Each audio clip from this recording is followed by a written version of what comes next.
धाकड़ खबर, बेखौफसुमा बेबाक अंदाज।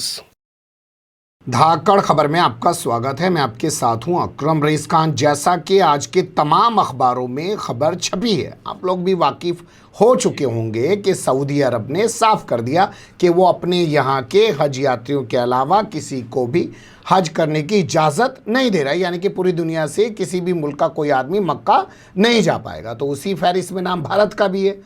अब फिर भी सवाल उठाया जा रहा है, कहा जा रहा है कि अगर हमारी यहाँ की जो मोदी सरकार है, या यूँ कहें कि अल्पसंख्यक कार्य मंत्री मुख्तार अब्बास नकवी जो हैं वो सही से अगर पैरवी करते तो भारत के ज़ायरीन, जो हज ज़ायरीन हैं, वो इस बार हज पर जा सकते थे। पिछली बार भी लोग नहीं जा पाए थे, कोरोना का दौर था, इस बार भी नहीं जा पा रहे हैं। तो लगातार दूसरी साल ऐसा हो रहा है कि लोग हज यात्रा पर नहीं जा रहे हैं। लेकिन यहीं से सवाल बहुत सारे पैदा हो जाते हैं। आखिर ऐसी क्या कोशिश थी जो मुख्तार अब्बास नकवी ने नहीं की, और क्या अगर वो कोशिश करते तो वाकई में जब पूरी दुनिया के लोगों पर सऊदी अरब पाबंदी लगा रहा है तो भारत के ज़ायरीन को क्या इजाज़त मिल सकती थी? तो इन्हीं आसपास के सवालों के आसपास अपनी बातचीत को रखने की कोशिश करेंगे। हमारे साथ जूम के ज़रिए उत्तर प्रदेश हज कमेटी के 2 बार इलेक्टेड मेंबर रह चुके हाफिज़ नौशाद अहमद आज़मी साहब जुड़ रहे हैं। बहुत शुक्रिया सर वक्त देने के लिए। बहुत शुक्रिया आपके धाकड़ खबर का कि आपने इस तरफ ध्यान दिया। आपने वक्त दिया और मैं इस मुद्दे पे बात कर पा रहा हूँ, मेरे से ज़्यादा आपका शुक्रिया है। वरना मैं तो सारे दिन और बहुत सारी खबरों में उलझा ही रहता हूँ। आपने वक्त निकाला और इस पर बातचीत हम लोग करने जा रहे हैं। और पहला मैं आपसे सवाल करता हूँ, क्या मुख्तार अब्बास नकवी की भूमिका पे क्यों सवाल खड़ा कर रहे हैं? देखिए, सच्चाई ये है कि अल्हम्दुलिल्लाह मैं बाहर से भी हाजियों की खिदमत करता रहा और मुझे 2 टर्म सेंट्रल हज कमेटी में रहने का मौका मिला। एक बार मैं वजीर ममलकत जनाब अहमद साहब मरहूम लोकसभा चल रही थी जी, तो उनकी जगह मुझे भेजा गया। तो मुझे ये ज्यादा तजर्बात है कि शुरुआती दौर क्या होता है जी, और वहाँ सिफारिशें क्या क्या होती हैं जी। तो शाही हुकूमत है वहां पे जी। सबसे पहले कोटा मिलने का ये तरीका होता है कि एग्रीमेंट होता है दोनों हुकूमतों के बीच, वजारत के बीच या वजारत के जरिए भेजे गए नुमाइंदे के बीच, ठीक है, कि इतना कोटा आपको दिया जाता है। और दूसरा मुआहदा उसी दिन होता है कि सऊदी अरब एयरलाइंस इतने हाजियों को ले जाएगी। लेकिन ये सब कुछ नहीं हुआ। और दूसरे ये है कि शुरू से सिर्फ और सिर्फ इस पे ये रुके रहे कि कोटा मिलेगा तो मिलेगा, नहीं मिलेगा तो नहीं मिलेगा। देखिए, सच्चाई ये है कि वो शाही हुकूमत है जी। और हिंदुस्तान से हमारे सऊदी अरब के बहुत अच्छे ताल्लुकात हैं जी। अगर मुख्तार अब्बास नकवी साहब संजीदा होते कि हाजियों को हमें भेजना है, नतीजा कुछ भी हो, लेकिन संजीदा कोशिश उन्होंने नहीं की। वो ये कि वजीर आजम से, मोदी जी से, वहां के शाह से बात कराने की कोशिश करते कि हमारे हिंदुस्तानी हाजी को आप जगह दीजिए, जो शराइत है वो हम पूरा करेंगे। अगर बात नहीं करा सकते तो खत लिखवाते।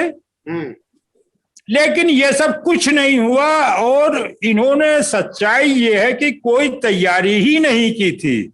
ठीक है, उनकी तैयारी पे आएंगे, लेकिन एक बड़ा सवाल आपकी अभी तक की बातचीत से जो खड़ा होता है सर, वो ये, क्या कोरोना के दौर में आपको खुद हज यात्रा से परहेज नहीं करना चाहिए? आपको जाने से गुरेज नहीं करना चाहिए? आप लोग क्यों जिद पे अड़े हुए हैं? नहीं, जो लोग अल्लाह ताला जिसे बुलाएगा, और अल्लाह ताला का दिया सब कुछ है, अल्लाह अपने मेहमानों को बुलाता है, तो हमें इस पे यकीन रखना चाहिए कि कोरोना अल्लाह की दी हुई बीमारी है और शफा भी हमें मिलनी है।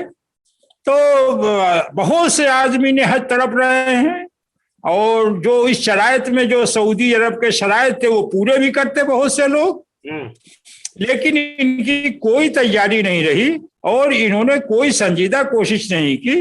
और अब वो अलग से मैं आपसे फिर बात करूंगा, अभी हमारी बात और चलेगी। ये कभी भी आज़मीन हज के लिए संजीदा नहीं रहे। ये जब से आए हैं 2016 से इन्होंने आज़मीन हज को तकलीफ पहुंचाई है, जज्बाती ठेस पहुंचाया है, परेशान किया है, हज महंगा किया है और तरह तरह की परेशानियां इन्होंने पैदा की है। हाजी 21 जगह पे जाते थे, इन्होंने बाकायदा एक कमेटी बना करके ये तय करा दिया कि सिर्फ 9 जगह से जाएंगे। तो और भी बाकी चीजें आपको मालूम है कि सुप्रीम कोर्ट का फैसला था कि सब्सिडी 2022 तक चलेगी, इन्होंने 2017 में ही उसे खत्म कर दी और उसका पैसा जो 2011 में 685 करोड़ रुपए जो सुप्रीम कोर्ट का ऑर्डर था कि ये मुस्लिम एजुकेशन और उनके सोशल वेलफेयर पे खर्च किया जाएगा, वो भी नहीं अभी तक पता चला। मैंने आरटीआई के जरिए उनसे पूछा, मैंने आपको वो कॉपी भी भेजी है, तो उसका भी सही जवाब मुझे नहीं मिला। कमेटी साल भर से नहीं है, 1 साल से सेंट्रल कमेटी नहीं है और स्टेट कमेटियां नहीं है, ये हज एक्ट में बनाना इनका काम है। तो जो इनका काम हज एक्ट के जरिए करना है और सुप्रीम कोर्ट की ऑर्डर का पालन करना है, वो सब तो ये सब इन्होंने किया नहीं और फर्जी बयानबाजी हमेशा करते रहे। 2016 में इन्होंने कहा कि पानी का जहाज हम चलाएंगे, 2017 में कुछ बयान दिया। तो इस तरह ये गैर संजीदा रहे और आज भी वो गैर संजीदगी का नतीजा, मैंने पहले कहा कि कुछ भी निकलता, लेकिन अगर सऊदी शाह से मोदी जी बात कर लेते तो मुझे यकीन कामिल है कि वो हिंदुस्तानी आज़मीन हज से को जरूर बुलाते, इसलिए कि हिंदुस्तान से सऊदी के बहुत अहम रिश्ते हैं, बहुत अहम रिश्ते हैं। ठीक है, आप कह रहे हैं बहुत अहम रिश्ते हैं और उन्हीं रिश्तों के आधार पे भारतीय हज यात्री जितने भी हैं उनको आने की इजाजत सऊदी हुकूमत खास तौर पर देती। लेकिन आप कह रहे हैं कि इन्होंने संजीदगी नहीं दिखाई, तो क्या उस संजीदगी में मैं एक चीज अगर ऐड करना चाहूं, जोड़ना चाहूं, जितने भी हज हाउस हैं इस वक्त कोविड सेंटर बना दिए गए हैं, तो हज यात्रियों को कहाँ रोका जाता, कहाँ उनका वैक्सीनेशन होता, वही मैं कहना चाहता हूँ। कोशिश नहीं की, इन्होंने कोई तैयारी नहीं की कि हमारे हाजी जाएंगे। हज हाउस को इन्होंने दे दिया, उसके लिए कोरोना सेंटर बना दिया। इन्होंने हाजियों के पासपोर्ट नहीं लिए, इन्होंने हाजियों का कुरा नहीं किया, इन्होंने सिर्फ और सिर्फ वैक्सीन का प्रचार किया कि हाजी वैक्सीन लगवावे और हज कमेटी के अफसरों से बयान दिलवाया कि वीडियो उन्होंने जारी की कि ये एडवाइजरी सऊदी से आई है, जबकि सऊदी अरब की जो एडवाइजरी थी वो जनरल एक उनका था, वो हिंदुस्तान से कोई ताल्लुक नहीं था उनका। तो इस तरह से, और अभी 3 दिन पहले वजीर हज मुख्तार अब्बास नकवी ने जायजा हज मीटिंग के नाम से बॉम्बे हज हाउस में एक कॉन्फ्रेंस की, प्रेस कॉन्फ्रेंस और मीटिंग, उसमें भी उन्होंने मोदी जी की तारीफ की, वैक्सीन और जो है हमारे पास जो ऑक्सीजन की कमी नहीं है और वगैरह वगैरह इन चीजों पर चर्चा की। और हम तैयार हैं, हम सऊदी अरब के हुक्म पे जैसे हुक्मनामा आएगा हम फौरन भेज देंगे। उस पर उन्हीं के अफसर सीओ डॉक्टर मकसूद अहमद खान ने 5 निकाती कमियां निकाल दी। उन्होंने कहा कि अब तक हमारे मकान नहीं लिए गए हैं, अब तक हवाई जहाज हमारे तय नहीं है कि कैसे जाएंगे, और बहुत सी चीजें तफसीली मैं आपको क्या बताऊं। तो इस तरह उन्होंने, उनके अफसरों ने ही उनके बयान पे पानी फेर दिया। तो मुख्तसर ये कि हज हमारा मजहबी फरीजा है, हर साल होना है, और हज से खिलवाड़ ये अच्छी बात नहीं है। आप कह रहे हैं कि हज से खिलवाड़ होना ये अच्छी बात नहीं है, लेकिन आपकी बातचीत से अभी 2 चीजें निकलती हैं यहाँ पे। एक चीज आपने कहा कि वैक्सीनेशन वाला जो गाइडलाइन आया था सऊदी अरब से, वो जनरली था, सबके लिए था, इंडिया के लिए अलग से नहीं था। लेकिन आज के अखबारों में जो मैंने पढ़ा उसमें लिखा है कि 18 से 65 साल की उम्र के जो सऊदी अरब के लोग हैं उनको ही हज करने की इजाजत दी जाएगी, और उन्होंने भी उनको महत्ता दी जाएगी उनमें भी जिन्होंने वैक्सीनेशन करा रखा होगा। तो एक सवाल तो मेरा ये है कि आप कैसे कह रहे हैं कि बगैर वैक्सीनेशन के जाने की इजाजत दे दी जाती, और दूसरा आप जो कह रहे हैं कि इन्होंने कोई तैयारी नहीं की थी, इनका सीईओ ही इनकी पोल पट्टी खोल रहा है, तो ये जानबूझ के कर रहे हैं क्या ऐसी लापरवाही? कतई तौर से ये बिल्कुल जानबूझ के कर रहे हैं। और अब तक मैंने मोदी जी या सरकार को कुछ नहीं कहा है, लेकिन मैंने शिकायती खत मोदी जी को भी लिखा था कि ये हज वजारत खारजा में वापस किया जाए। ये जाती दिलचस्पी पे वजारत खारजा से अक़लियती उमूर में लिया गया है, और जब से लिया गया है तब से परेशानियां हैं। 4 साल का तजर्बा हो गया, 2 साल हज नहीं हुआ, 2 साल जो हुआ वो परेशानियों का हुआ। तो और मैं बार बार कहूंगा कि ये मैं अभी सियासी मसला इसे नहीं बनाना चाहता। मैंने बहुत सी तहरीकें चलाई है, कई बार पार्लियामेंट पे बड़ा धरना प्रदर्शन किया है, लखनऊ जीपीओ और विधानसभा के सामने बड़े बड़े धरने प्रदर्शन किए हैं, बड़ी बड़ी मैंने कॉन्फ्रेंसें की हैं, 25-25 हजार हाजियों और आजमीन को मैंने इकट्ठा किया है। वजीर आजम मनमोहन सिंह से मुलाकात की, अटल जी से मुलाकात की, तो इस तरह से मैं राजनाथ सिंह जी से मुलाकात करता रहा। तो मैं इसे सियासी नहीं बनाना चाहता। मैं आज फिर आपके चैनल के जरिए नकवी साहब से यही कहूंगा कि वो इखलाकी तौर से इस्तीफा दे दे, और हज को वजीर आजम से अपील करूंगा कि ये हर साल का मामला है, ये 1 साल का नहीं है। वजारत खारजा के वजीर, मेरा दावा है कि अगर ये हज वजारत खारजा में रहा होता तो वजारत खारजा के वजीर, वजारत खारजा के एम्बेसडर, वजारत खारजा के सीजी इसे अपने जाती मामला बना करके कम से कम 10-20 हजार 25 हजार कोटा इंडिया को जरूर दिला देते। लेकिन आज ये महकमा बिल्कुल अलग है।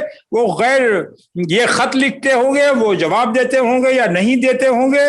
इन्होंने आज तक मेरे किसी सवाल का जवाब नहीं दिया। और हज वजारत खारजा विदेश का मामला है, गैर ममालिक का सफर है। इसलिए मैं फिर आपके चैनल से वजीर आजम से अपील करूंगा कि इस मुद्दे पर सियासत और चश्मा न लगा करके और बिल्कुल उससे जो है वजारत खारजा में हज को वापस भेजना चाहिए, और इखलाकी तौर से वजारत हज से नकवी साहब को इस्तीफा दे देना चाहिए। मैं इन सारे मामलों का जिम्मेदार नकवी साहब को ठहराता हूं, और आपके जरिए, ये चैनल के जरिए एक और उनको चैलेंज करता हूं कि मैंने जो 5 जनवरी को उन पर इल्जाम लगाए हैं, वो उसका खुली बहस मुझसे चाहें तो कर ले। उन्होंने एक इल्जाम का जवाब नहीं दिया है। ठीक है, तो इस तरह हज के साथ वो खिलवाड़ कर रहे हैं। उनके इल्जाम को लेकर एक अलग से तफसीली आपसे बातचीत करने की कोशिश करूंगा, लेकिन अभी आपने कहा कि जिस तरीके से पहले हज यात्रा विदेश मंत्रालय के अधीन हुआ करती थी, ठीक हज यात्रा को फिर से एक बार विदेश मंत्रालय के अधीन कर देना चाहिए। अल्पसंख्यक कार्य मंत्री से ये संभल नहीं रहा है। लेकिन जिस तरीके का गुस्सा मुख्तार अब्बास नकवी पर आप दिखा रहे हैं, उस पर मैं समझना चाहता हूं, क्या आपको लगता है मुख्तार अब्बास नकवी जानबूझ के हज यात्रा को बर्बाद करना चाहते हैं या हाजियों को परेशान करना चाहते हैं? आपको ऐसा लगता है? अमली तौर से तो उनके यही लगा है मुझे 4 साल में। झूठे बयानात, हाजियों को कहना कि हम पानी का जहाज चला रहे, सस्ता कर देंगे। हाजियों पे इनकम टैक्स लागू हो गया, उन्होंने कहा मैं इस पे बात कर रहा हूं, वजारत खजाना से खत लिखा है, आप खामोश रहिए, मैं इसे वापस कराऊंगा, नहीं करा पाए। जीएसटी 18% लग गई हाजियों के किराए पे, उस पे वो खामोश रहे। हाँ, जब हमने उस पर तहरीक चलाई और किसी तरह से वो वापस हुआ, वो 8% हुई, 5% हुई, तो उस दिन बयान उनका आ गया कि राहत की सांस ली। तो ये जानबूझ करके हज को खराब कर रहे हैं, और इनके बस का हज नहीं है। हज वजारत खारजा के लोगों को 100 साला और हमेशा का तजर्बा है, वो करते चले आए हैं। और वो अफसरान, मेरी जानकारी में, मैं कई साल उन लोगों के साथ मैंने काम किया है, बड़ी दिलचस्पी से वो हज की खिदमत करते थे, चाहे वो मुसलमान अफसरान हो, चाहे गैर मुस्लिम अफसरान हो, गैर मुस्लिम वजीर हो। वो हज कमेटी हाजियों की नुमाइंदा है, वो हज कमेटी के सुझाव को मंजूरी देते थे और उस पर ख्याल करते थे। और मैं फिर चाहूंगा कि हज खराब ना हो और हज को वजारत खारजा में दोबारा भेजा जाए। ठीक है, एक सवाल आखिर में मैं आपसे पूछना चाहता हूँ, क्योंकि आप जिस तरीके से टारगेट कर रहे हैं मुख्तार अब्बास नकवी को, तो यहाँ एक सवाल पैदा होता है, क्या उनका शिया होना और ज्यादातर हाजियों का सुन्नी होना भी कोई मसला है क्या? देखिए, हज तो गैर मुस्लिम वजीर रहे हैं हाजियों के, शिया होना कोई मैं नहीं कहता कि ये गलत बात है। गैर मुस्लिम वजीर हाजियों के रहे हैं, प्रणब मुखर्जी थे, कैबिनेट मंत्री, विदेश मंत्री हज देखते थे, और यशवंत सिंह थे स्वर्गीय। तो ये कोई नहीं है। ये अब इनका क्या तरीका है ये मुझे खुद नहीं पता है, और इनमें बदलाव कैसे आया है। मेरे साथ इन्होंने काम किया है, हज कमेटी के वो सारी करारदादे अब 21 जगह से उड़ाने थे, हाजियों को सहूलत थी, अब सहूलतें बढ़ रही हैं। हर जगह एयरपोर्ट बड़े बड़े बन रहे हैं और हाईवे जगह जगह बन रहे हैं। आप जो है एम्बार्केशन पॉइंट कम करने के लिए पॉलिसी बनवा रहे हो। तो ये क्या है? ये हाजियों को परेशान करना है। तो मेरे समझ से और इनके अमल से ये साबित हो गया है कि ये वजीर हज के लायक नहीं है। और अब मुझे कहते हुए शर्म भी आती है कि ये वजीर हज हाजियों के लिए क्या किए हैं। हज हाउस में जायजा मीटिंग हो रही है और आप मोदी जी की ऑक्सीजन की तारीफ कर रहे हैं। अरे आप हाजियों की बात करिए। आपने पासपोर्ट जमा नहीं कराया, पूरा कराया नहीं, हज हाउस को वहां दे दिया और कह रहे हैं कि मैं तैयारी कर रहा हूं, मेरी तैयारी पूरी है।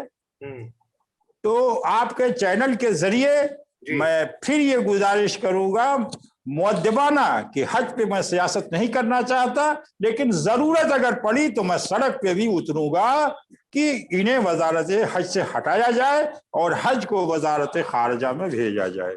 चलिए, बहुत शुक्रिया। हम समझते हैं कि बातचीत सरकार के नोटिस में आएगी। बहुत शुक्रिया आपका। अल्लाह ताला आपके चैनल को तरक्की दे। और आपने हाजियों के मसाइल पे बात की और आगे भी हमारी बातचीत होती रहेगी। चलिए, इस मामले पर एक्शन भी लेंगे। बहुत शुक्रिया, आपने वक्त दिया, फिर आपसे जुड़ने की कोशिश करेंगे। धन्यवाद।